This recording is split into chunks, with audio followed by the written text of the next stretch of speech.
मौत तो हम सबको आनी है, लेकिन मौत के बाद भी जिंदा रहने का हुनर सिर्फ शहीदों को पता है। वो वीर जवान जिन्होंने अपनी जानें देश के लिए कुर्बान कर दी, वो अमर हो गए।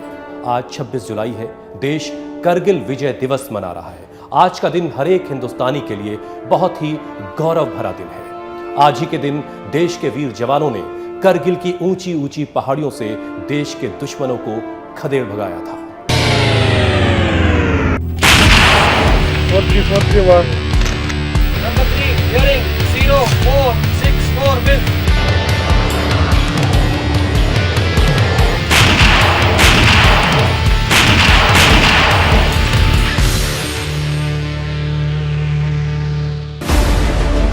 करगिल की हजारों फीट की ऊंची चोटियों पर दुश्मन और हमारी फौज नीचे, दोनों ओर गहरी खाई और एकदम सीधी चढ़ान, ऊपर से माइनस तापमान की हाड़ जमा देने वाली ठंड, यानी सब कुछ दुश्मन के फेवर में। लेकिन हमारे रणबांकुरे तो सिर पर कफन बांध कर निकले थे। तिरंगे की आन बान शान पर सब कुछ लुटाने चले थे। वो भूखे प्यासे आगे बढ़ते रहे, दुश्मनों के सीने को छलनी करते रहे, खुद भी जख्मी हुए, गोलियां खाई, लेकिन अपने अटल इरादे से पीछे नहीं हटे।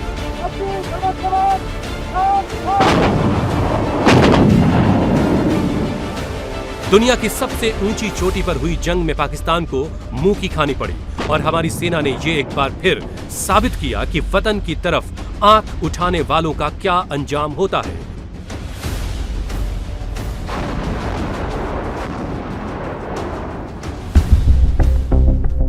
आज उन्हीं रणबांकुरों का दिन है जिन्होंने देश के लिए लड़ते लड़ते अपना सर्वोच्च बलिदान दिया और सदा सदा के लिए अमर हो गए।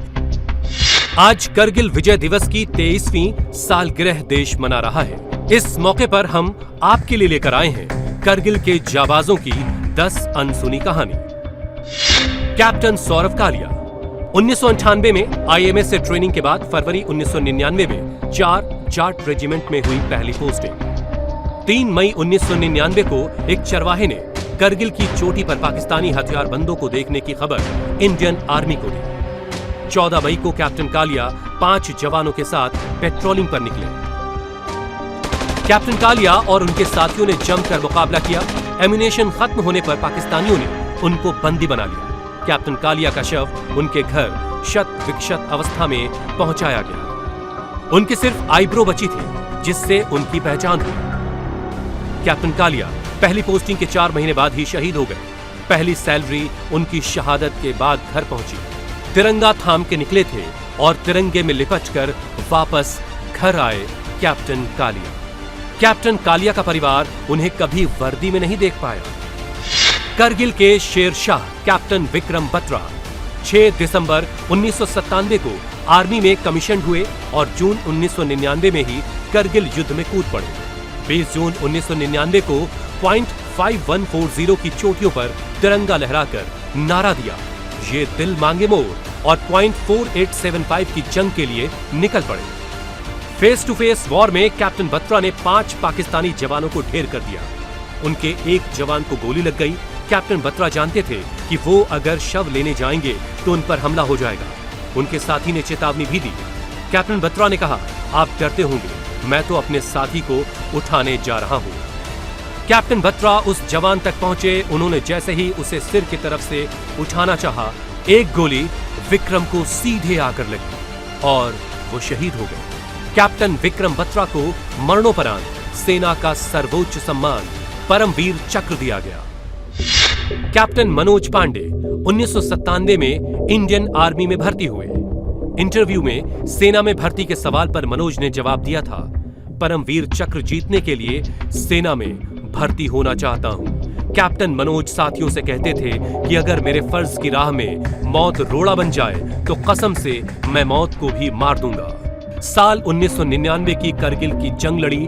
खून से लथपथ होने के बावजूद कुकरथांग और जुबर टॉप जैसी चोटियों को जीतने में अहम भूमिका निभाई। 3 जुलाई को कैप्टन मनोज कुमार पांडे शहीद हो गए। उन्हें मरणोपरांत परमवीर चक्र सम्मान मिला, जो सेना का सर्वोच्च सम्मान है। सूबेदार संजय कुमार। संजय टैक्सी चलाते थे। उन्हें 3 बार आर्मी से रिजेक्ट कर दिया गया। साल 1996 में उन्हें कामयाबी मिली और वो भर्ती हुए। तब उनकी उम्र 20 साल थी। जुलाई 1999 में करगिल के युद्ध में शामिल हुए। पॉइंट 5875 पर कब्जे की जिम्मेदारी मिली। जब वो वहां पहुंचे तो दुश्मनों ने हमला कर दिया।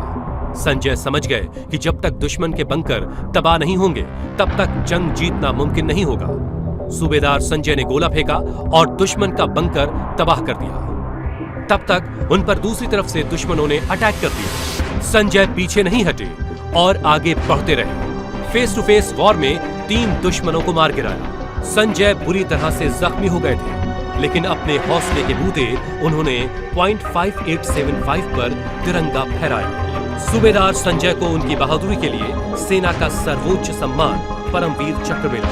तब वो राइफलमैन थे, अब सूबेदार मेजर योगेंद्र यादव महज 16 साल की उम्र में साल 1996 में 18 ग्रेनेडियर्स यूनिट में भर्ती हुए। शादी के 15 दिन बाद ही करगिल के लिए बुलावा आ गया। तब उनकी उम्र सिर्फ 19 साल थी। जून 1999 में तोलो लिंक पर तिरंगा फहराने के बाद टाइगर हिल पर कब्जा करने की जिम्मेदारी मिली। 4-5 जुलाई की दरमियानी रात को वो टाइगर हिल पर पहुंच गए, लेकिन तब तक उनके सभी साथी शहीद हो चुके थे। योगेंद्र यादव को 15 से ज्यादा गोलियां लगी थी। दुश्मनों को लगा कि योगेंद्र मर गए हैं। जैसे ही दुश्मन पीछे मुड़े, योगेंद्र ने पॉकेट से ग्रेनेड निकाला और दुश्मन की तरफ उछाल दिया। पाकिस्तानी डर गए। उन्हें लगा कि भारत की फौज पीछे से आ गई है और वो वहां से भाग निकले। योगेंद्र की वीरता के लिए परमवीर चक्र से उन्हें सम्मानित किया गया। वो देश के सबसे कम उम्र के परमवीर चक्र विजेता हैं। कैप्टन अनुज नैयर 1993 में एनडीए की परीक्षा पास की और ट्रेनिंग के बाद 17 जाट रेजिमेंट में भर्ती हुए। कैप्टन नैयर को 6 जुलाई 1999 को पॉइंट 4875 से दुश्मनों को खदेड़ने की जिम्मेदारी दी गई। रात का वक्त, दुश्मन ऊंचाई पर था, उनके पास हथियार भी भरपूर था। दोनों तरफ से गोलीबारी हो रही थी और अनुज के ज्यादातर साथी शहीद हो चुके थे। कैप्टन अनुज जख्मी होने के बाद भी आगे बढ़ते रहे। उन्होंने अकेले पाकिस्तान के 9 जवानों को मौत के घाट उतार दिया और 3 बंकर भी तबाह कर डाले। ऊंचाई पर मौजूद दुश्मनों को अनुज और उनके साथी साफ साफ दिखाई देने लगे। अनुज के एक साथी ने कहा, चलिए रात होने तक पीछे लौट चलते हैं। अनुज ने जवाब दिया, पापा से वादा किया है, पीठ नहीं दिखाऊंगा।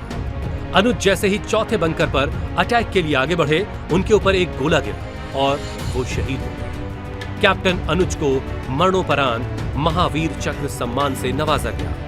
अनुज की सगाई हो चुकी थी।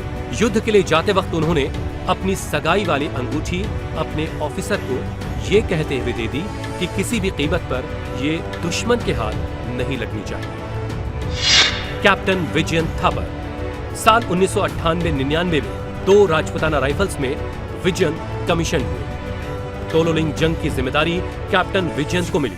13 जून को भारत ने तोलो लिंक पर तिरंगा फहरा दिया। ये भारत की पहली बड़ी जीत थी।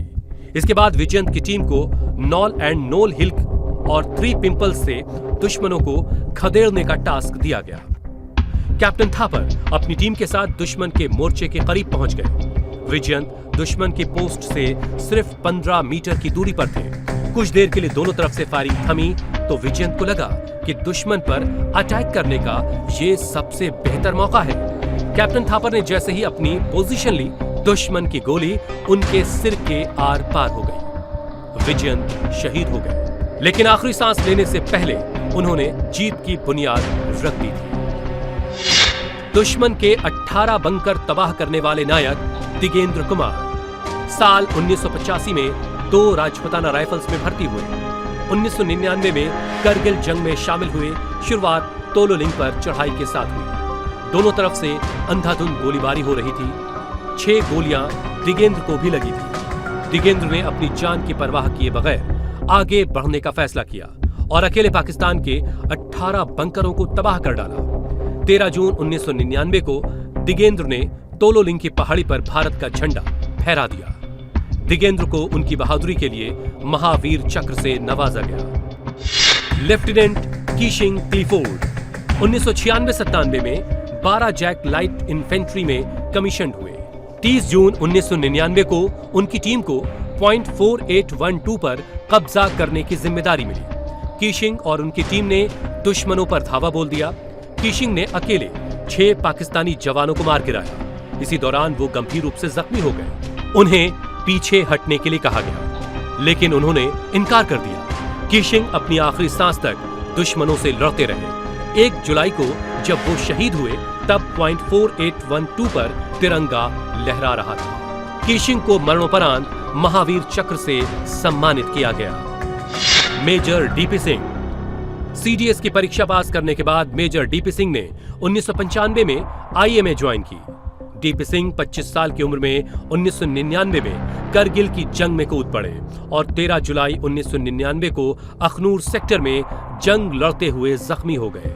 मेजर डीपी सिंह के शरीर पर 40 से ज्यादा घाव थे।